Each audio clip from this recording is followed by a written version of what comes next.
नमस्कार, आप देख रहे हैं ग्रैंड न्यूज नेटवर्क और मैं हूं आप सभी के साथ आयुषी। और मेरे साथ देखिए न्यायधानी सहित प्रदेश भर से जुड़ी हुई तमाम खबरें। चलिए खबरों का सिलसिला शुरू करते हैं। बिलासपुर संभाग में धान खरीदी का महाअभियान अब अपने अंतिम दौर में पहुंच चुका है और इस बार खरीदी के मोर्चे पर बिलासपुर जिला अव्वल बनकर उभरा है। जी हां, पारदर्शी व्यवस्था और सीधे भुगतान ने किसानों का भरोसा जीत लिया है। जिला सहकारी केंद्रीय बैंक के ताजा आंकड़ों के मुताबिक बिलासपुर जिले के 1,32,656 पंजीकृत किसानों में से 1,11,927 किसान अपनी उपज बेच चुके हैं।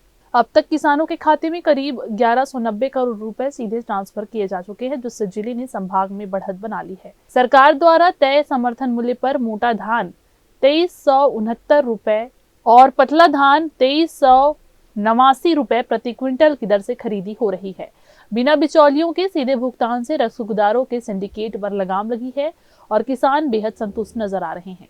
संभाग की तुलना करें तो प्रतिशत के लिहाज से जांजगीर आगे है, लेकिन किसानों की संख्या और कुल खरीदी 37 लाख क्विंटल से अधिक के साथ बिलासपुर सबसे आगे बना हुआ है। मुंगेली और सक्ती भी अच्छी प्रगति कर चुके हैं, जबकि कोरबा पीछे चल रहा है।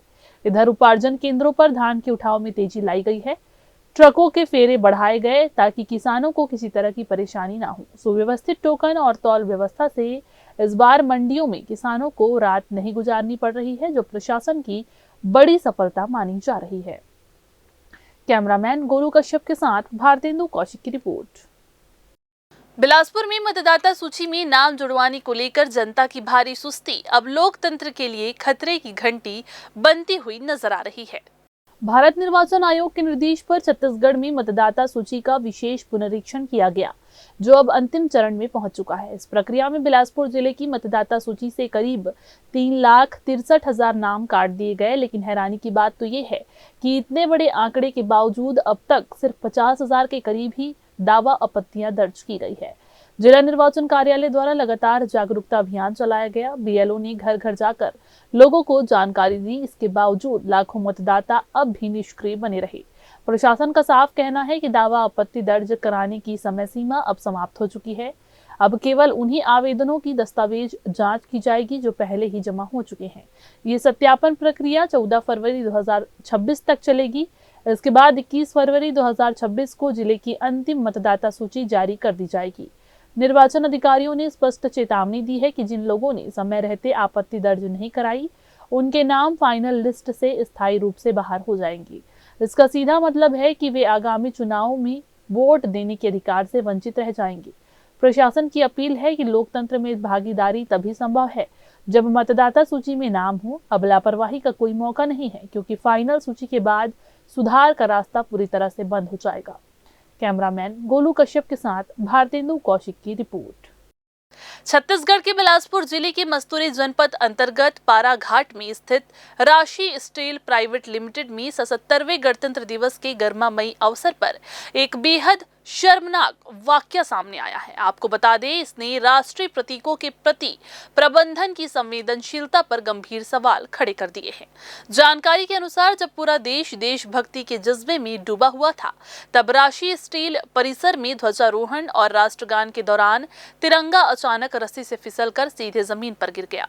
इस पूरी घटना का वीडियो सोशल मीडिया पर अब वायरल होने के बाद क्षेत्र में हड़कंप मच गया है। प्रत्यक्षदर्शियों का कहना है कि जिस वक्त ये चूक हुई, वहां कंपनी के डायरेक्टर रोहित अग्रवाल, ज्योति अग्रवाल और जीएम चिंटू मिश्रा समेत सैकड़ों कर्मचारी मौजूद थे। फिर भी ध्वज की सुरक्षा और व्यवस्था में इतनी बड़ी तकनीकी खामी रह जाना सीधे तौर पर घोर लापरवाही को दर्शाता है। गौरतलब है कि भारतीय ध्वज संहिता के अनुसार तिरंगे का जमीन को छूना या गिरना बेहद ही अपमानजनक और दंडनीय माना जाता है। आरोप ये भी है कि ये संस्थान पूर्व में भी विवादों में रही है, जहाँ राष्ट्रीय नारों के स्थान पर संस्थान के जयकारे लगाने जैसी खबरें सामने आई थी। अब जनमानस में इस बात को लेकर भारी रोष है कि आखिर इतनी बड़ी चूक के लिए जिम्मेदार कौन है। न्यायधानी बिलासपुर में स्थित रामसर साइट घोषित कोपरा जलाशय इन दिनों प्रकृति प्रेमियों और पक्षी प्रेमियों के लिए किसी स्वर्ग से कम नहीं है। सर्दियों की दस्तक के साथ ही जलाशय देश विदेश से आने वाले प्रवासी पक्षियों का प्रमुख बसेरा बन चुका है।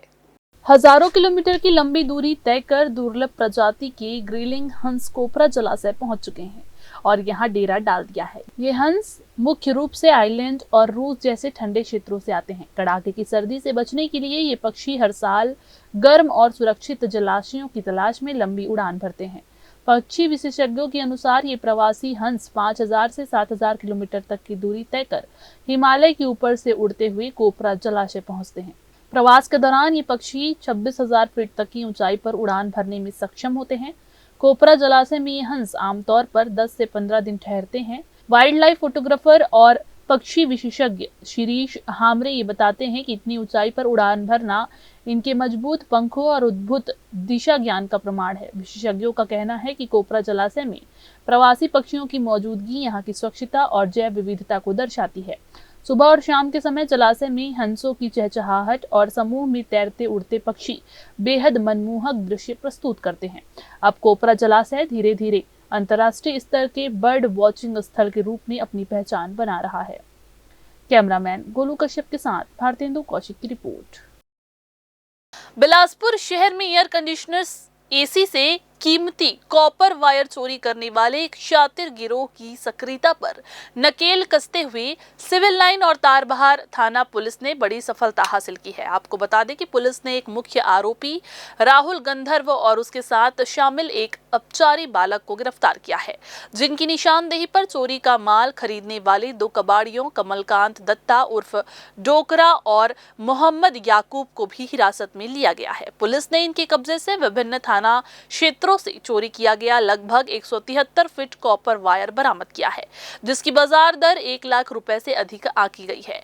जांच में ये खुलासा हुआ कि आरोपियों ने व्यापार विहार स्थित मुथूट फाइनेंस की पार्किंग और मंगला चौक के पास स्थित डिजिटल मार्केटिंग ऑफिस सहित कई स्थानों पर लगे एसी यूनिट्स को निशाना बनाया था। आरोपियों के खिलाफ थाना सिविल लाइन और तारबहार में भारतीय न्याय संहिता की अलग अलग धाराओं के तहत 4 अलग अलग मामले दर्ज किए गए हैं।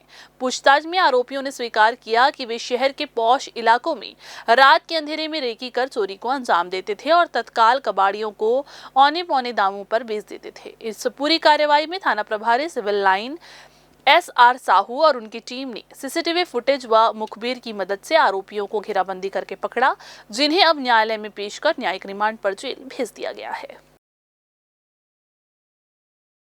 तो ये थी आज की बुलेटिन की तमाम खबरें। अगले बुलेटिन में फिर होगी आपसे मुलाकात। तब तक के लिए पूरी टीम के साथ मुझे दीजिए इजाजत। नमस्कार।